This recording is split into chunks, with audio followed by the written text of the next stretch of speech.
Part 9. Ano ang pinainom mo noon kay Zamera? Ang tiba na ibinigay mo ay ang dahilan kaya namatay ang batang nasa sinapupunan ni Zamera. Magsabi ka ng totoo sa akin. Napaawang ang labi nito at agad nagbago ang kulay ng mukha nito. Namumutla ito. Ramdam niya ang paglanghap ng hangin nito. Ang takot na nakikita niya sa mga mata nito ay napalitan ng galit kalaunan. Tumalim bigla ang titig nito sa kanya. Ano ba yung pinagsasabi mo, Kendrick? Ayaw ko kay Zamera pero hindi ko yan magagawa sa apo ko, galit niyang sabi. Buweset naman, magsabi ka ng totoo. Ayaw niyang sigawan ito dahil baka may makarinig sa kanila, pero hindi na niya napigilan ang sarili. Galit na galit siya sa ina. Kuyom na kuyom ang kamao niya. Hindi ko kayang gawin yang sinasabi mo. Sino bang nagsabi sa'yo at sa kanya ka naniniwala? You don't need to know who told me, what I want to know is the truth. Ano ang pinainom mo kay Zamera? Lason ba yun para sa batang nasa sinapupunan niya? I think I know who told you this. There's only one woman who's angry with me and plans to ruin my life. It's Zamera. Is she the one who told you this? Huwag mong idamay si Zamera dito.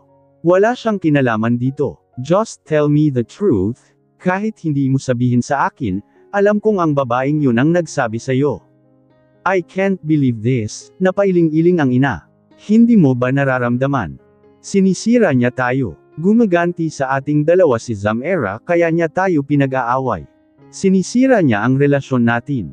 Please, gumising ka na, Kendrick. Huwag kang baliw na tulad ng ama mo, liwan ka din ni Zamera dahil masasakal din siya sa'yo. Put angina. Napamura siya dahil sa matinding galit, nahampa niya ang mesa. Napapitlag naman ang ina niya sa pagkagulat, all I want is the truth from you. That's all I want, nang gagalaitin niyang sambit. And don't say that Zamera is the one ruining us, you know our relationship has been broken for a long time. Sirang-sira na tayo at ngayon, mas lalo mong sinisira ang pagiging mag-iina natin. Fine. You don't want to tell the truth. I can't force you. But whatever small percentage of connection we had left, I'm ending it all now. You're no longer a part of my life from this moment on. I've completely ended our relationship. He gave her a piercing glare, sharp enough to make her feel like he could stab her with it. He let out a deep breath to calm himself down. If he didn't do this, he might completely forget that she is the one who brought him into this world and end up strangling her. Humakbang din siya agad para iwanan na ito. Kendrick. Kendrick. Narinig pa niya ang sunod-sunod na tawag nito sa pangalan niya. Tila hysterical na ito. Pero hindi niya ito nilingan muli. Galit siya sa ina. Alam niyang maling na makaramdam siya ng ganito sa sarili niyang ina pero hindi niya kayang pigilan ang sarili. Pagod na siya. Ito mismo ang sumisira sa buhay niya. We installed something in Mr. Montenegro's car, para ma-detect kung may bombang inilagay dito. His enemies are silent, Rosebud, they operate in secret. This is more dangerous because they work discreetly, Attorney Montenegro's life is already in great danger. So, I suggest you need to get closer to Attorney Montenegro. You can no longer watch over him from a distance. You need to be part of his daily life. You need to be involved in the case he is handling now. Mas malapit ka sa kanya, mas maprotektahan mo siya, ang sabi sa kanya ng Boss Grayson niya. Napaisip siya sa sinabi nito. Anong gagawin niya para mangyari ito? This mission is more complicated as she imagined. Huwag kang mag-alala, may tutulong sa'yo dito. Papunta na siya dito, Anito. Maya-maya lang, pumasok ang isang lalaki na kilala niya. Pero hindi siya kilala. Ito ay si Simon Nicolo Montreal, ang may-ari ng SNR Law Firm kung saan nag-oopisina si Kendrick. Kahit pa nagtatago ito sa pangalang Nicolo Castellejos, sa kadahilanan na hindi niya alam, pero alam niyang ito si Simon. Nung nag-aaral siya ng kunti tungkol sa law firm kung saan nag-opisina si Kendrick, napag-alaman niya na pagmamay-ari ito ng isang Montreal. Sa pagkakaalam niya, naging kaibigan ito ni Kendrick sa law school. Hindi na sila mag-asawa ni Kendrick nung nakilala nito si Nicolo. Leon yung mga panahon na bumalik sa pag-aaral si Kendrick pagkatapos itong nahinto dahil sa nawala daw ito. Nung nalaman niyang nawala si Kendrick ng halos 1 taon, pinaimbestigahan niya ang naging buhay ng dati niyang asawa nung bumalik ito. At isa ito sa mga nalalaman niya. Ginawa niya ito dahil gusto niyang malaman ang naging buhay ng mga kaaway niya noong mga panahon na wala na siya. Kaaway ang tingin niya kay Kendrick pero pinuprotektahan niya ito. Nakakatawa, you look familiar, kunot noo ni Nicolo. Tila nag-isip ito. Oh, you're a model. Isa ka sa rumampa para sa new collections ng sister-in-law ko. Ang tinutukoy siguro nito ay ang Afayes Collection. Isa nga palang Montreal ang asawa ni Afia, na siyang designer sa mga jewelry. So, you're Rosebud. Paniniguro nito. It's nice to meet you. Inilahad nito ang kamay na tinanggap naman niya. Maya-maya lang, nag-uusap na sila sa maging plano. My friend's secretary, I mean Attorney Montenegro's secretary, is pregnant and has now filed for leave. Ako na ang gagawa ng paraan para maging sekretarya kanya. Don't worry, I will personally train you on how to be a lawyer's secretary, and I'll explain the case he's handling now so you have some knowledge of it. I'll also take care of your credentials to make you fit for the job. We'll present you as a political science graduate. You need to have knowledge of the law before you become his secretary. That's one of Kendrick's requirements. And you don't need to worry if you have any questions about the case, you can ask me directly and I'll explain it to you, ang sabi nito. Ito ang magiging plano nila. Kung alam lang ng mga ito na hindi naman talaga siya mahihirapan na makapasok sa buhay ni Kendrick. Wala sa plano niya na ipaalam sa kahit sino ang totoong ugnayan nilang dalawa ni Kendrick Montenegro. Tama na si Darren. At ewan niya kung nakapansin na si Harold. Hindi din naman nagtagal si Nicolo. Umalis din ito agad pagkatapos nilang pag-usapan ang magiging plano nila. Naiwan silang dalawa ni Grayson kaya hindi na niya napigilan magtanong dito sa gusto niyang itanong. Nag-alala kasi siya kay Kenneth, baka madamay pa ang bata. Naalala kasi niya ang nangyari sa anak ni Denver nang pati ito ay napahamak. Paano ang anak ni Attorney Montenegro? Don't worry about that, Rosebud, the child is safe. May 2 bodyguards ito. Ang driver naman ng bata ay isang secret agent, pati na ang bagong katulong sa bahay ng mga Montenegro. They are new but they have the skills too. Phantom are in this mission too. Nakahinga siya ng maluwag sa narinig. Nabawasan ang pagkaalala niya kay Kenneth. Pagkaalis niya sa hideout, nagkita muna sila sandali ni Harold para ito sa bagong trabaho na ibinigay niya dito. Naiinis siya pagkatapos niyang i-review lahat ng files na ibinigay ni Harold sa kanya tungkol kay Carlota Morales Montenegro. Walang kaina-hinala sa record nito. Masyadong ang maganda ang records nito.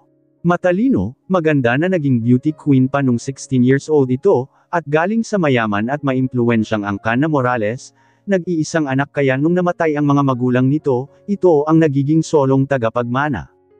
18 years old pa lang ito nang ikinasal ito kay Martin Montenegro, who is 7 years older nito. Isang fixed marriage ang nangyayari pero magmamahala naman daw ang dalawa. After 2 years of marriage, ipinanganak nito si Denver, at dahil busy ito sa pag-aaral at medyo bata pa, kaya halos ang yaya ni Denver ang nag-alaga dito. 5 taon si Denver nang ipinanganak naman nito si Kendrick. At medyo mature na ito sa pagiging ina. Walang kaina-hinala sa buhay ni Carlota. Kaya, ano ang sekreto nito? Ang gumugulo lang talaga sa kanya at hindi niya maintindihan ay ang katotohanan na kamukha talaga ni Carlota ang babaeng kasama ng tatay niya sa larawan na nakita niya noon. Ang babaeng iniisip niyang ina niya. At aminado siyang hawig siya sa babae. Habang nakatingin siya sa mukha ni Carlota nung kabataan nito, para lang siyang nakatingin sa sarili niyang larawan. Ito ang gumugulo sa kanya. Wala naman kakambal si Carlota at hindi naman ito nawawala ng matagal. Sumasakit ang ulo niya sa kung ano ang sekreto ni Carlota. It looks like she needs to execute her second plan. She needs to provoke Carlota, anger her or scare her, so that she'll reveal her secret herself. Sa kabilang banda. Tuldok. What exactly is your problem with our mother that you've been ignoring her for almost 7 years? And now, you didn't even visit her in the hospital. The helper said you two talked and it sounded like you were yelling at each other. They said you left angry. They had to take mom to the hospital because she was having chest pains after, ani ng kapatid niyang si Denver. Nasa loob sila ng opisina niya. Dinala nga daw ang ina niya sa hospital kahapon pagkatapos nilang mag-usap. Pero hindi niya nagawang puntahan ito sa hospital. Galit siya at baka ano na naman ang masabi niya dito, na ikalala ng kalagayan nito. It's something too personal, matipid niyang sagot sa kapatid. Hindi siya halos makatingin sa kapatid. Kung kaharap niya ito, mas talong-tumindi ang guilt na naramdaman niya pakiramdam niya, niloloko niya ito. He feels guilty for hiding his mother's secret. It's a secret that's hard to accept. Though he's angry at his mother, he still considers her as such. He doesn't want to preempt it. He wants her mother to confess it herself. Mother to confess it herself. I don't want to meddle in your life. It's been 7 years. Do you think it's about time for you two to reconcile? Mom is getting old. It's not right for us to keep harboring anger towards her. Hindi ito galit ngayon sa ina niya. Pero kung malaman na nito ang pinakatagong sekreto ng ina niya, mapapatawad pa kaya nito si Carlota? Sigurado siyang hindi. At baka pati siya ay hindi na rin patatawarin ito. Si Zamera, mas lalo siyang kamuhian ni Zamera, dahil iisipin nito na nakipagtulungan siya sa ina niya na itago ang isang katotohanan sa pagkatao nito. Sa totoo lang, hindi na niya alam kung ano ang uunahin niya. Ang gusto niya, umamin na ang ina niya. Aamin na ito sa totoo kaya galit ang mommy niya kay Zamera dahil natatakot ito kay Zamera. Si Zamera kasi ang tanging susi para mabunyag ang isang sekreto ng nakaraan. Isang sekreto na maaaring sisira sa pamilya niya, yayanig sa buong Montenegro pati na sa mga Morales. Nang nakaalis na ang kapatid ni Kendrick, pilit niyang itinuon ang atensyon niya sa mga dokumento na kailangan niyang pag-aralan, malapit na niyang harapin sa korte ang ilang sa mga membro ng Serpents Gang. Kailangan niyang magtagumpay sa kasong ito, maliban sa gusto niyang tulungan ang mga maging biktima nito at masugpo ang gang na ito, gusto din niyang gumanti sa mga ito, ang gang na ito ang nagpapahirap sa kanya noon. Ang sumisira sa pagsasama nilang dalawa ni Zamera. He didn't cheated Zamera, walang namagitan sa kanilang dalawa ni Tanya. Hindi niya nabuntis si Tanya at hindi naman talaga buntis si Tanya. Katulad niya, may pinuprotektahan lang din si Tanya. Huli na nang nalaman niya na magkatulad sila ng pinuprotektahan ni Tanya. Tanya sacrificed her own life para matapos ang kasamaan ng Serpents Gang pero hindi ito nagtagumpay dahil naligtas ang leader ng grupo. At pagkatapos lang ng 2 taon, bumalik ang operasyon ng mga ito. Ilang taon niyang pinag-aaralan at pinaghahandaan ang pagkakataon na ito kung kailan siya mismo ang magpapabagsak sa grupo. Napaangat ang mukha niya nang bumukas ang pinto ng opisina niya at iniluwa doon si Nicolo. May napili ka na ba sa mga aplikante mo para maging bago mong sekretarya? Agad na tanong nito sa kanya. No, not yet. Isa pa ito sa pinuproblema niya. Kailangan niyang makahanap agad ng bagong sekretarya, dahil may mga trabaho na kailangan ang sekretarya niya ang gagawa. He can't do everything. Ilang araw na lang, aalis na ang sekretarya niya, hindi naman niya ito pwedeng pigilan dahil buntis ito. Malaki ang demand sa trabaho nito pag magsimula na ang trial at baka hindi niti kakayanin. Wala pa siyang napili sa 5 aplikante na nakapasa sa initial interview. Well, I have someone. Honor student, sa ibang bansa nag-aaral. Graduate of Political Science, knowledgeable ng Philippine law. Actually, pangarap niyang pumasok sa law school soon. Nag-iipon pa lang siya, nakikinig lang siya, malaki ang tiwala niya kay Nicolo. Mataas ang standard nito, pag sinasabi nitong magaling. Magaling talaga, former student of one of my professor, na nakabase na ngayon sa Italy. Ang professor, mismo ang nag-recommend nito sa akin. Ito ang mga record niya, ibinigay nito sa kanya ang dala nitong isang folder kung saan nakapaloob ang mga record nito. Kinuha naman niya ang folder at binuksan ito, pero pagbukas pa lang niya ay nanlaki agad ang mga mata niya nang nabasa ang pangalan ng sinasabi nito, pati na ang litrato nito. Ginamit na nito ang pangalang Amora at iba na rin ang apelyido. Binasa pa niya ang mga nakasulat, may nakalagay naman na kasalukuyang nagmomodelo ito. Ang pangalan ng mga magulang nito ay ganun pa rin naman pero may dokumento ito sa pagpapalit ng pangalan nito. Kunot-noo siyang napaangat ng mukha kay Nicolo. What? Bakit ganyan ka, what the f asterisk sick? Ani nito, bigla nang nabaling ang mga mata nito sa picture frame na nasa ibabaw ng mesa niya. Sino naman hindi mabibigla kung picture ni Zamera ang nakapaloob dito? Kunot noo siya. Awang labi naman itong nagkatinginan silang dalawa. I remember now why your face looks familiar. It's not because you're a model, but because your picture is on attorney Montenegro's desk. Nicolos' words made her freeze. You didn't tell the truth. Now, tell me, are you my friend's wife? The mother of his child. Napalunok siya. Mukhang wala na siyang takas. Mukhang kailangan na niyang sabihin dito ang totoo.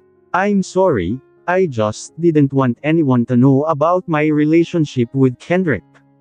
I have long buried the painful past I had with him. But you are wrong about what you said. I am not his wife. I am his ex-wife. And I am not the mother of his child. Kenneth is the result of his infidelity. My child has been dead for a long time, and your friend is to blame for that. She couldn't hide the bitterness in her voice as she spoke about Kendrick. Napaawang ang labi nito at napakunot noo ang noon. Sandali itong hindi nagsasalita at nakatitig lang sa kanya. Okay, you two has a lot of misunderstanding, siya naman ang nalito sa sinabi nito. Anyway, you should tell me at least a little about sa inyong dalawa. Para akong tanga sa kakaisip kung ano ang isasagot ko sa mga tanong niya, hindi lang niya mahuli ang mga kasinunggalingan natin. Sa tingin ko, iinteryuhin ka pa niya. Kaya kailangan nating mag-review, what? Laking mata na sambit niya. Kailangan kong masiguro na binabasa mo yung mga ibinigay ko sa'yo. Honor student ka pa naman, Leon ang sinabi ko at magaling sa Philippines law. Ano nga ba ang mga ibinigay nito sa kanya? Isang napakahaba-habang summary tungkol sa Philippine law lalo na yung related sa field ni Kendrick. Binabasa naman niya at dumagdag ngayon sa sakit ng ulo niya. Sa binasa niya, swerte na lang na umabot ng 20% ang naintindihan niya. Bakit yan ang sinabi mo? Sana sinabi mo na lang na pusang awa lang ang grade ko, you have to be overqualified. Ako ang nag-recommend sa'yo na pataas ang kilay niya. Anyway, how do you manage, protecting at hating him the same time? This mission pays well. I could take a month-long vacation at one of the most exclusive resorts in the Maldives afterward and still have money left over. That's what I'm thinking. Yan ang nasa isip ko kaya tinanggap ko ang trabaho ito. Ang naisip niyang sagot. She never turned down a mission. To her, each task was a challenge she was destined to conquer, a testament to her unwavering confidence and belief in her own abilities. No matter how daunting the assignment, she faced it head-on, certain that she could overcome any obstacle thrown her way. Napatawa ito sa sagot niya. I thought you wanted to protect your ex-husband. I thought you were worried about him, nakangiting sabi nito. Nagpanteng ang tenga niya sa narinig. That's nonsense, Nicolo. If my mission is to kill Kendrick Montenegro, I'll still accept it and I'm willing to carry out that mission. Nagkataon lang na kailangan ko siyang protektahan. Ginagawa ko kung ano ang iniutos sa akin, madiin niyang sabi. Okay, anito pero nakangisi naman na parang hindi naniniwala sa kanya, iyan ang totoo. Depensa niya. She tried her best to be casual in front of Kendrick. He said he needed to interview her first. She had no choice but to act as an applicant to become his secretary. So, you're studying abroad, and your dream is to become a lawyer. When did you realize that you wanted to become a lawyer? Back then, you really didn't like the idea because you weren't very diligent in studying. Muntikan nang napataas ang kilay niya. Mabuti na lang at napigilan niya ang sarili. Napagpasyahan niya na sagutin ito ng tama kahit kasinunggalingan pa ang sagot niya. Everything changes, Mr. Montenegro, nothing is permanent in this world. You know that because you've changed too. So, it's not surprising that my aspirations in life have also changed. Well, there are things that haven't changed even after many years. I can prove that to you. I appreciate your viewpoint, she began, her voice measured yet gentle, but it's undeniable that life is filled with constant evolution and transformation. Even the most steadfast elements can undergo subtle shifts over time. Ang sarap sabihin dito na katulad na lang sa feelings nito sa kanya, bigla na lang nagbago na walang paabi. There is no clue, bigla na lang itong nagbago. I hear you, he said, his tone resolute. But consider this, the old tree in my backyard, standing tall and unwavering through the seasons. It's a testament to the enduring nature of some things, steadfast and unyielding amidst life's ever-changing landscape. I see what you mean, she replied, and indeed, there are elements of constancy in life, like that majestic old tree. Yet, even as some things remain unchanged, the world around us continues to evolve, shaping our experiences in ways we may not always anticipate. Come on Mr. Montenegro, kung makapagsalita ka parang hindi ka nagbabago. You're talking about nature, iba pa rin naman yung tao. Don't tell me you didn't change at all. That you are still the same asshole that I know. Sinabi niya ito na parang magkaibigan lang silang dalawa. Ngumiti pa siya dito. Grabe, nakalimutan niya na future boss nga pala niya ito. Isang buntong hininga ang pinakawalan nito. Why you changed your name? There's no particular reason, I just want to change my name along with the changes happening within myself. I'm truly a different person now. I've come from a kind of death and been reborn. Napaawang ang labi nito sa sagot niya. Galit ka pa rin ba sa akin? Ano ba ang gagawin ko para mawala ang galit mo sa akin? Ano ito Kendrick? Yan ba ang interview mo sa akin? Oo, ako ang boss dito, ako ang masusunod sa kung ano ang gusto kong itanong, fine. Yes, I hate you. And I can't forgive you, Mr. Montenegro. Happy now. Ngumiti siya sandali itong hindi nagsalita. Huli na ito. Sinasabi dito na magaling ka sa self-defense. Gusto kong masubukan kung magaling ka nga, tumayo ito at pinatayo din siya nito. Teka lang, anong gagawin mo? Mabilis siyang umiwas ng unting-unti nitong inilapit ang mukha nito sa mukha niya. This is your test. What will you do when someone tries to kiss you? Sandaling siyang napanganga saka siya napangiti. Okay Mr. Montenegro, why won't you try to kiss me? Para malaman mong umisi ito hindi niya napaghandaan ang susunod na gagawin nito, pabigla siyang isinandal nito sa dingding. At ginawa nga nito ang sinabi niya, mabuti na lang at alerto siya. Mabilis niya itong sinikmuraan. Napaungol ito sa sakit sa ginawa niya na hindi inaasahan nito, hindi pa siya nakontento. Hindi pa nga ito nakamove on, sinipa niya ito sa hita nito. Saka mag-asawang sampal ang huling ginawa niya dito. So, paano, pasado na ba ako? Tanggap na ba ako sa trabaho? Sabi niya pagkatapos. Ngumisi pa siya. Laking mata naman itong nakatingin sa kanya. How's your work? Tanong ni Nicolo sa akin. Nagkasalubong kami sa hallway. Kara-rating ko lang at papunta pa lang ako sa opisina ni Kendrick. 3 araw na akong sekretarya ng Gago, wag mo nang itanong. Ang lumabas sa labi ko. Mas gusto ko pa ang lihim na pasunod-sunod kay Kendrick kaysa kaharap ito. Masyadong nakakairita na kaharap si Kendrick. Masyado din itong demanding, kahit oras ng lunch break ay kailangan kong mag-overtime. Lagi itong may dalang pagkain para sa aming dalawa at sabay kaming kumakain ng lunch sa opisina nito. Ayaw ko pero kailangan kong umasta bilang sekretarya lang at ito ang boss. Baka isipin pa ni Kendrick na hindi naman talaga ang pagiging sekretarya nito ang tunay kong trabaho. Kundi may isang trabaho pa ako at ang bantayan ito. Napatawa si Nicolo sa sinabi ko. Medyo mahaba-haba pa ang titiisin mo. Kaya kailangan mo ng maraming pain reliever, natatawang sabi nito. Isang tikhim ang dahilan kaya napatigil sa pagtawa si Nicolo. Looks like your day is off to a good start, bro. As for me, someone's already ruining my day this morning. Si Kendrick at parang matalim ang titig nito kay Nicolo. Yes, my day is going great. Amora is making me laugh.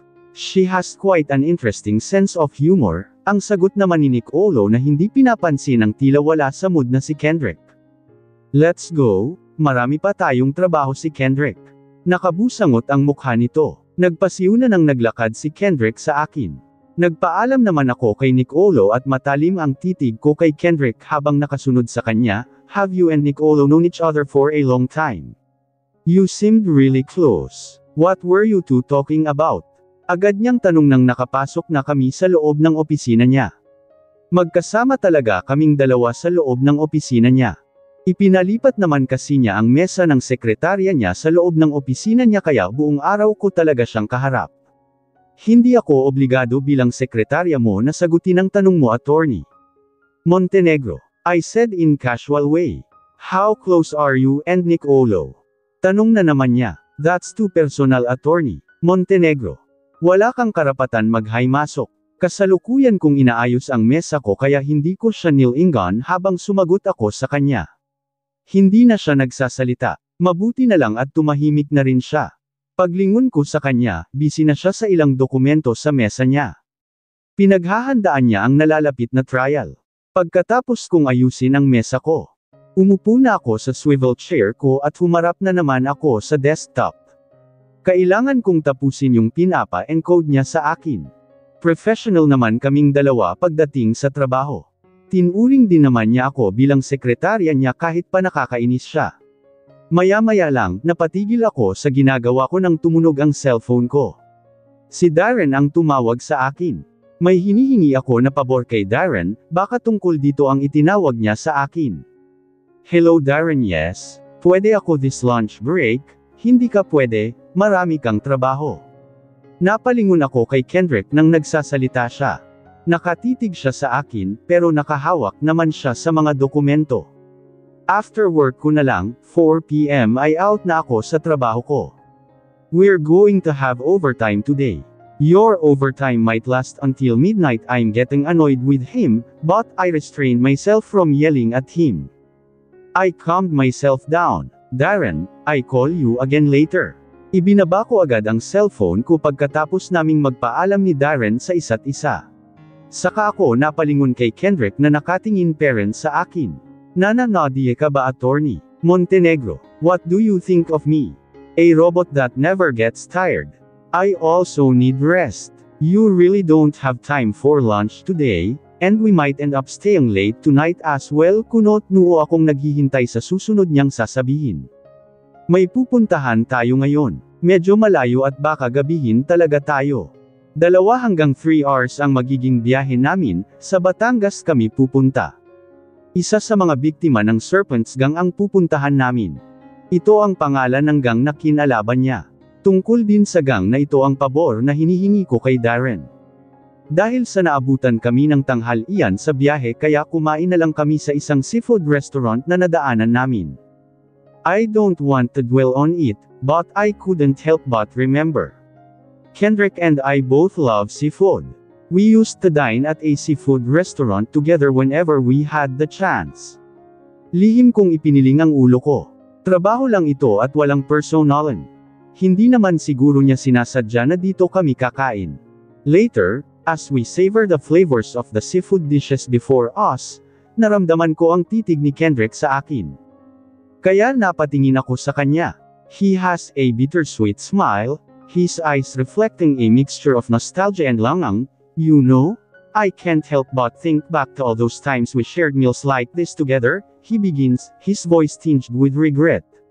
Seafood always did bring out the best conversations between us, didn't it?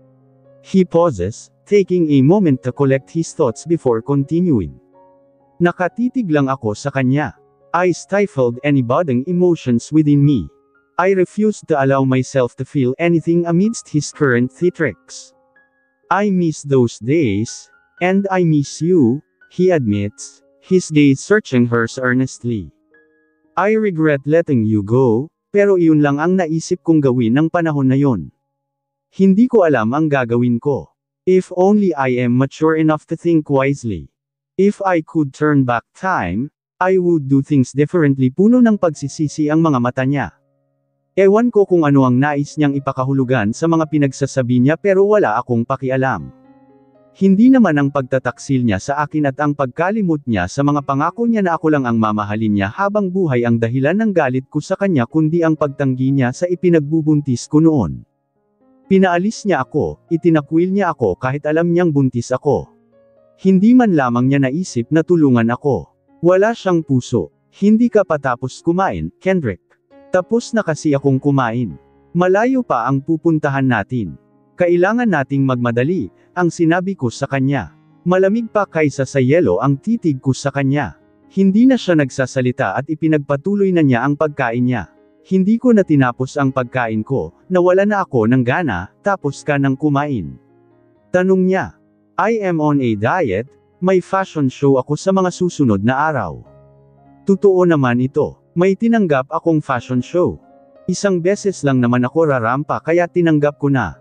Kawawa na ang handler ko, marami daw kasi ang nag-request sa akin. Wala naman siyang magagawa kung tatanggi ako, hindi pa naman ako naka-perma ng kontrata sa kanya. Being a model is my way to hide my true identity. Ayaw kong pamerma ng kontrata dito dahil ayaw kong magkaroon ng komplikasyon kung may misyon ko. Priority ko pa rin ang pagiging secret agent. This job breathed new life into me, resurrecting dormant passions and reigniting the spark of purpose within. With each task undertaken and each challenge overcome, I felt a resurgence of energy coursing through my veins, infusing me with a renewed sense of purpose and drive. In the embrace of this work, I discovered a sense of fulfillment that I had long yearned for, breathing in the sweet fragrance of possibility and exhaling the stale air of stagnation that had once enveloped me. Kaya mas mahalaga sa akin ang pagiging secret agent. Fashion show. Para saan? UGC niya. It's my private life, boss. Hindi mo na kailangan malaman. Ilang minuto ang nakakalipas at binabaybay na naman namin ni Kendrick ang daan patungo sa pupuntahan namin. Pareho kaming tahimik ni Kendrick. Hindi na siya nagsasalita ng mga walang kabuluhan. Para hindi naman ako maboard sa biyahe namin, itinuon ko na lang ang sarili ko sa mga tanawin na nadadaanan namin. It's my first for a long time to appreciate the beauty of nature. I used to love appreciating the beauty of nature. Pero dahil sa mga nangyayari sa akin, biglang naging pumangit ang mundo. Hindi ko na-appreciate ang kagandahan nito. Dumilim muli ang mundo ko nang nalaman ko na patay na pala ang anak ko. Masakit pero kailangan kong tanggapin. Kailangan kong magpakatatag. Kunot-nuo ako dahil maraming tao sa lugar na pinupuntahan namin ni Kendrick. Hindi naman sinabi ni Kendrick sa akin na isang lemi pala ang pupuntahan namin. Attorney, mabuti nandito kayo. Ani ng isang ginang na sumalubong sa amin. May kasama itong dalawang babae na mas bata pa dito. Namumula ang mga mata ng mga ito. Nakikiramay ako, ang sabi ni Kendrick sa ginang. Nakikiramay na rin ako sa mga ito, layakan ang naririnig ko sa pagpasok ko sa bahay. Napatingin ako sa kabaong. At sa mga nakasulat na dedication. Kawawa naman, isang 16 years lamang na dalagita ang namatay. Ano kaya nang ikinamatay nito? Magbabayad sila, attorney, magbabayad sila sa ginawa nila sa anak ko. Sinira nila ang buhay ng anak ko. Ang daming pangarap ng anak ko na sinira nila. Binaboy nila ang anak ko. Pagkatapos nila itong babuyin, pinatay pa nila ito. Mga wala silang puso, ang sinabi ng ginang na siyang sumalubong sa amin kanina. Umiiyak na ito. Naghihinagpis ito ng sobra. Don't worry, lalaban tayo. Hindi ko kayo pababayaan. Ani ni Kendrick sa mga ito. Maya-maya lang, hindi ko mapigilan ang mapatakbo papunta sa kung saan, naninikip ang dibdib ko. Kaya napatulo ang luha ko. Naalala ko ang nangyari sa akin noon. Kung hindi ako nailigtas ng Saavedra, baka patay na rin ako ngayon. Baka binaboy na rin ako at pinatay. Ayon sa napag-alaman ko, kinidnap daw ang dalagitang namatay nung isang araw, pilit isinakay sa isang van, patay na ito nang nakita nila muli. May bakas na pinagsasamantalahan ito, hindi lang ng isang tao, kundi marami. At ang Serpents Gang daw ang gumawa nito. Si Kendrick ang nagsabi nito dahil sa mga nakita sa crime scene. Pag may mahalagang bisita daw na galing sa ibang bansa, nanginginap daw ang grupo ng mga dalagita para maging regalo ng mga ito sa bisita. Pagsasamantalahan daw ito at pag magsawa na daw ang bisita, pagsasamantalahan daw ito ng ibang tauhan bago patayin napakasama. Mga demonyo, mga hayop, napiyak na naman ako at bumaliktad ang sikmura ko. Zamera, are you okay? Tanong ni Kendrick sa akin. Mabanaag ko ang pagkaaalala sa boses niya. Pero hindi ko na siya nasagot dahil biglang nagdilim ang paningin ko. Nagising ako na may mabigat na bagay na nakapatong sa hita ko. At tila may gumagalaw-galaw sa tabi ko. Agad akong napatingin sa lapastangan na tumabi sa akin. Not only was someone lying next to me, but there was also a leg draped over me. I was extremely annoyed when I saw who the insolent person was. I glared sharply at Kendrick, who was sound asleep, as if my gaze could stab him. Walang hiya, buwisit na Kendrick. I quickly removed his leg that was draped over me. I managed to do it. How I loved to punch him if he weren't my boss. So, I had to restrain myself or I might lose my job. I admit that I'm also interested in the case he's handling now because it has a deep connection to me. Ipinikit ko ang mga mata ko. Inalala ko ang nangyari kanina at kung bakit nagising na lang ako sa hindi pamilyar na kwarto at katabi ko pa ang hudas na si Kendrick. Sa pagkaalala ko, hindi na nakayanan ng katawan ko ang samot-saring emosyon kanina at tuluyan bumigay ang katawan ko. At sigurado ako na ang kwartong namulatan ko ay isa sa mga kwarto ng bahay na pinuntahan namin ni Kendrick. Aalis na sana ako mula sa kama pero napigil ang akmang pagbangon ko nang ipinatong na naman ni Kendrick ang hita niya sa akin. Naiinis ako dahil naramdaman ng hita ko yung ano niya. Ngayon ko napatunayan na talagang manhid na itong katawan ko, wala man lamang akong naramdaman kakaibang init na tulad noon, nalirita lang ako. Hindi pa nakontento ang gago at yunakap pa siya akin na para akong isang unan. I carefully removed his leg and arm from me, but I couldn't get them off easily, he is so heavy. Kendrick is a big guy with large feet and arms, and his body clearly shows that he's used to workout. Kaya natural lang talaga na mabigat siya. That's why I'm so annoyed at the thought that I can't even get away from him. Hindi ko na napigilan ang sarili ko, imbes na mag-iingat lang ako dahil ayaw ko siyang magising, ginamit ko ang buong lakas ko para makawala ako mula sa kanya. Nakakairite talaga. I really don't want him to wake up and find me beside him.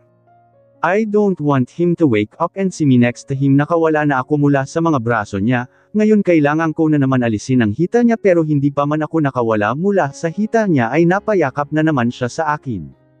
My insides were seething with intense annoyance. My chest heaved with anger as I glared at the shameless Kendrick. The idiot was still sound asleep while I was fuming. He was even smiling, as if he was dreaming something wonderful. Mabilis kong tinanggal muli ang braso niya, napaungol pa siya sa ginawa ko. Isinunod ko naman ang hita niya na nagawa ko naman pero mukhang yayakapin na naman niya ako muli kaya bago pa niya ito magawa, hindi ko napigilan ang sarili ko at natulak ko siya. Medyo napalakas yata ang pagkatulak ko sa kanya kaya nahulog siya mula sa kama. I heard him groan. Napatingin ako sa kanya. Nagising na siya at napaupo na. Saka siya napatingin sa akin. Zamera, why did you push me? He asked. And I could sense the annoyance in his voice.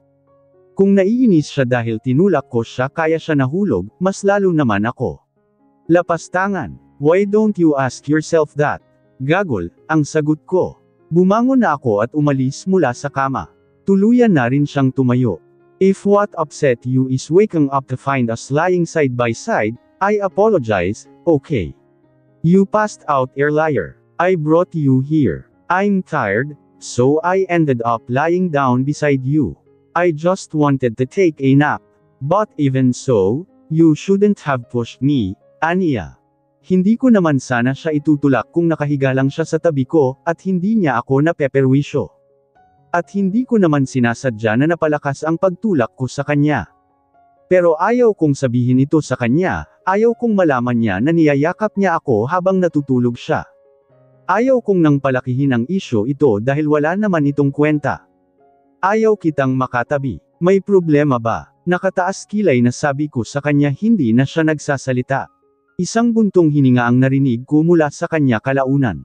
We have to leave now para hindi tayo masyadong gabihin sa daan. Ang sinabi niya. Inayos ko lang ang sarili ko sandali, ganun din naman siya. Maya-maya lang, nagpaalam na kami sa pamilya ng namatay, lalo na sa ina nito. Nasa loob na naman kami ng kotse, binabaybay ang daan pauwi. 4:00 na ng hapon kaya gagabihin talaga kami. Medyo liblib naman kasi itong pinuntahan namin, mahigit nga sa 4 na oras ang biyahe namin kanina. Well, huminto din naman kami kanina para kumain ng tanghalian. What happened to you then, Zamera?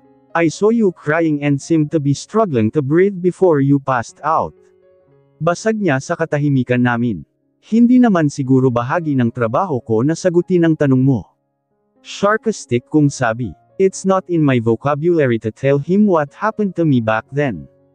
And how deeply affected I was when I found out about what happened to Aling Fatima's daughter.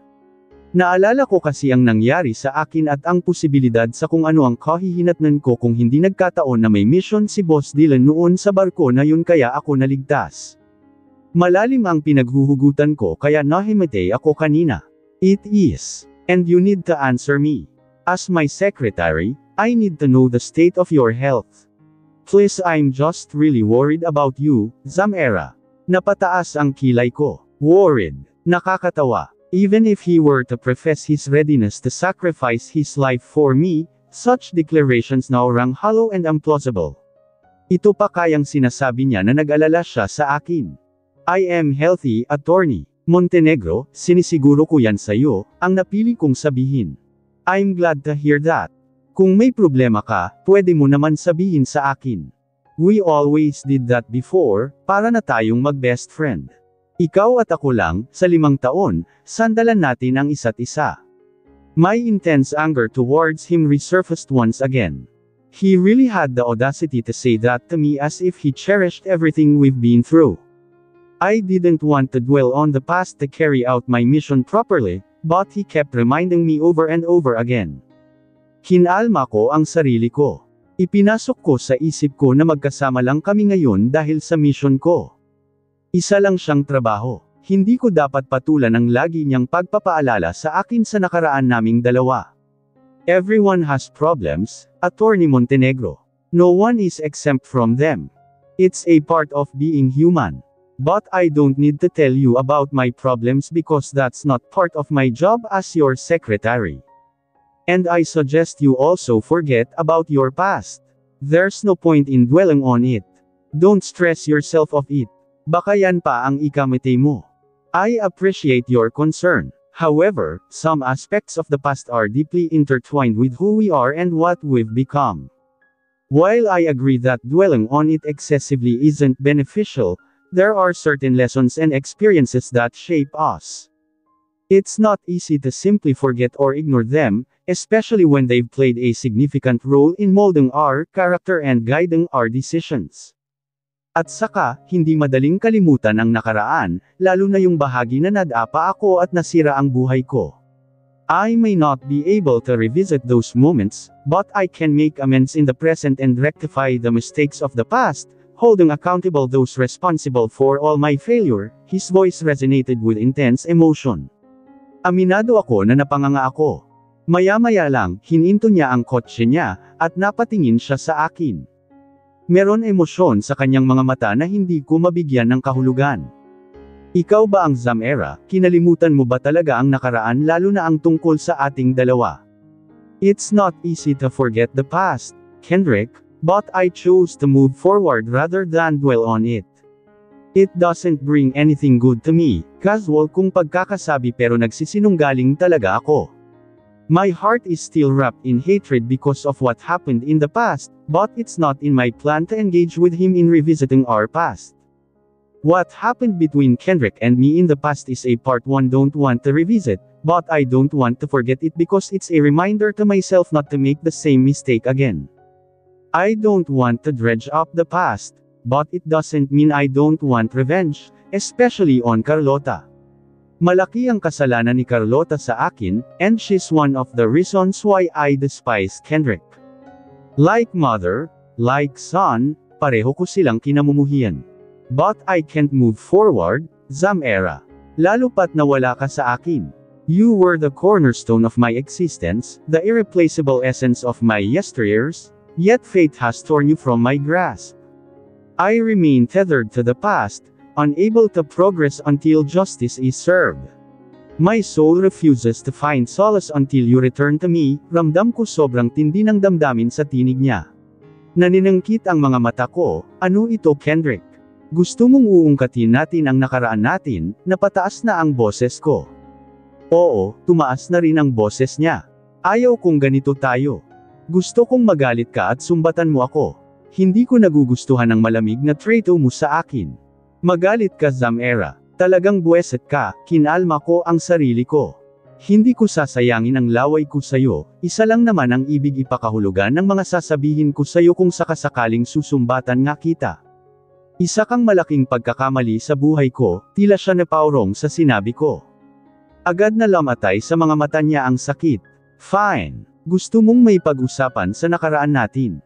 Okay. Gusto kong sabihin mo sa akin kung ano ang sekreto ng ina mong impakta. Yan ang gusto kong pag-usapan nating dalawa. Napaawang ang labi niya. Tila pilit pang ipinasok sa isip niya ang sinabi ko. Maya-maya lang, narinig ko ang pagbuntong hininga niya.